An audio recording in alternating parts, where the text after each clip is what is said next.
في حوار مع نجم نادي الهلال السعودي الحارس ياسين بونو عقب فوزه بالدوري السعودي محترفي الروشن، اختلط على الصحافي والمذيع الأخضر بالريش أثناء الحوار إنه يتحدث مع أفضل حارس عربي وإفريقي مر في تاريخ كرة القدم، حيث طرح سؤاله بطريقة غريبة قائلة: ياسين، هل هذه أول بطولة لك تفوز بها؟ ليرد عليه بونو بابتسامته المعهودة: الله يهديك، فزت مع الوداد بالدوري المغربي، ومع أتلتيكو مدريد الإسباني بالليغا، ومع نادي إشبيلية فزت معه بالدوري الأوروبي أكثر من مرة.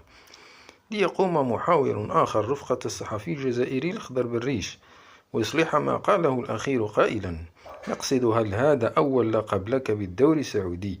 في بعض الأحيان هنالك معلقين رياضيين يكون لهم موقف سابق يؤثر عليهم في اللاوعي، يضعهم في مواقف لا يحسد عليها. فالله يهديك السي الأخضر بالريش، وديها في خدمتك وابتعد قدر الإمكان عن النظام العسكري البائس في الجارة الجزائرية، لأن كل من تعامل معه يحكم على مسيرته بالفشل. انتهى الكلام.